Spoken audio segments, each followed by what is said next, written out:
welcome back to another episode of College Hacks. Today we're going to be talking about choosing the right professor, which is highly important, and there's a lot to it. It's not such a simple thing. So Yossi, do you wanna introduce the topic?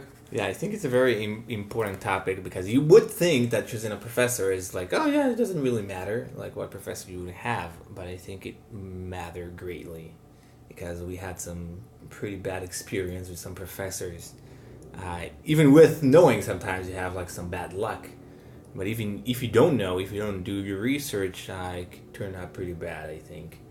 Yeah, and I would add as well that you're right that a lot of people don't think that it really matters, but I think even amongst people who think that it matters, they don't necessarily know that there's a lot that you can actually do about it. So some Very people good might point. be like, I want to have a good professor, but I'm just I don't know what to do. So we're here to save the day Yeah. in that regard. So there is the Rate My Professor, which I spoke a little bit about in the episode before. And the idea is the website Rate My Professor, and there you can search for a professor, which usually you know the name of the professor before you enroll in the class.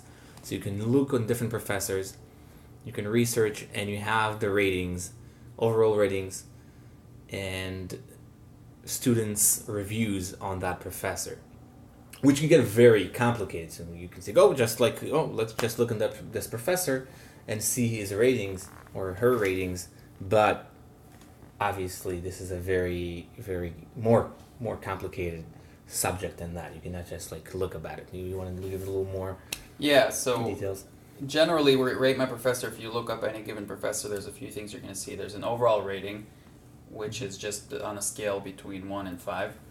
And then there's the most highlighted comments or like certain things about the professor, like tough grader and stuff that it'll show you. Yeah. And there's actual reviews. And what we discovered, because early on I think we were going mostly based on just the number. The general. So if a professor had a 4.5, he's a good professor. And I think that's what most people who probably go on Rate My Professor, at least in the beginning, are going to do. Yeah. And what we learned is that it pays to go a little more in depth. Like, for example, looking at those top tags. Like, is this professor a tough grader? You might have a professor who has a high rating, but a lot of people are saying they're a tough grader. You might not want to take that professor. Maybe you do. It depends. Yeah. But that's important information in addition to the actual number. And then there's the reviews. There is the reviews, and I want to add another thing that there is the level of difficulty. That there is also a score by level of difficulty. Sometimes I think it's not as accurate, but there is the level of difficulty tells you how much this professor in general just expect from his students. Right. Yeah. Which is a very important one, because if I don't want to work hard for a class, I don't want to take, even if he has very good rating, he has 5.0, perfect rating, but his level of difficulty is 4 or 5, maybe I don't want to take that professor. So that's also on a scale of 1 to 5. It's also on a scale, it's also on a scale of 1 to 5. And about the reviews, you can learn a lot from the reviews of students. So if you read through some of the reviews, you can learn a lot. So for example, some of them write, he's lecturing a lot, or he's boring, his lectures are boring. Could be people who write, don't buy his books. So it could be sometimes professors requires you in the syllabus, or even the first day will tell you have to buy the books, and sometimes it's $100, $200, $300. And people say that they never use the book, so it's a good information to know in advance. Right. And in that regard, when it comes to the reviews, there's a feature that is really helpful that I only started using like a while into being a student, and that is the filtering the reviews based on the course that you're taking. Oh, I didn't know that. There you go.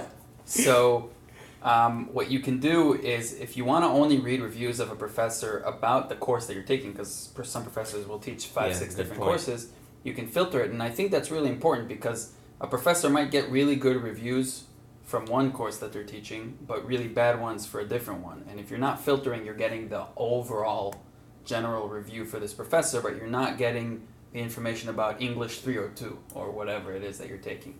So I've found that that's actually really helpful. And the second reason that it's really helpful is because you get information about, so if someone says you don't need to read the book, how do you know if they're talking about your that specific course. Exactly. True. So this gives you information. And I've actually taken professors because of reading one review and being like, they only require, or there's open quizzes or open book tests and stuff like that. You get like a little piece of information. You're like, okay, yeah, no, I want to take this course. So filtering reviews based on your course is also really helpful.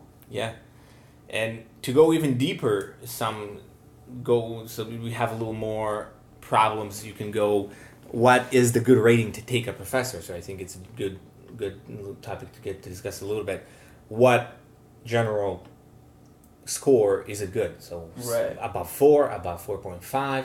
And there's also the fact that how many students wrote a review. So if you have 4.5 with 20 reviews, it's not the same with 4.0 with 100. Right. So it's a good, it's something, I'm not sure. I don't think there is the right formula. We haven't figured it out yet, at least. Yeah, and then just to add to the complications is also how much, and we've spoken about this, we've had long conversations about this because we're nerds, about is it worth taking a class in a time that's not as ideal to get a professor with better ratings, as in like how much is it worth sacrificing for a better professor? That's also, but I think these are very subjective questions. It'll differ from person to person. But what's certain is that knowing how to use Rate My Professor well will be helpful, regardless of the answers to what exactly. Yeah, but I think it's just good questions or good ideas to think about and improve to yourself. I mean, that's what I said also, that there is not the perfect formula, which everyone might have a different one based on his needs. Right. But I think it's good to just think about those questions if you want to get the perfect.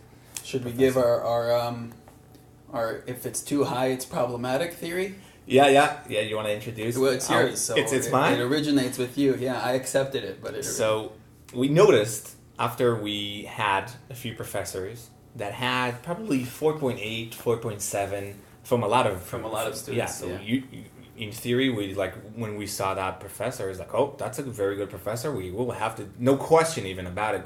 We'll take it, but when we're in the class, we actually noticed that this is not a very good professor, and we kind of questioned, okay, so why this professor got such a good ratings, which was weird, because usually ratings are pretty accurate. Mostly, I think there has some validity. I think, and the theory is that those professors that have really high ratings are actually not very good. So the fact that they get a really good ratings, those professors that have really high ratings from a lot of students, they're not good. So they're dangerous. Why is the reasons? There is a few theories of why is it happening. We're not sure yet. Do you have some?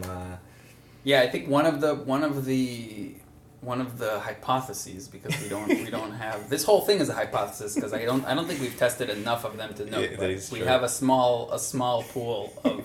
Our sample is pretty small. Yeah, we're sharing some very preliminary results here.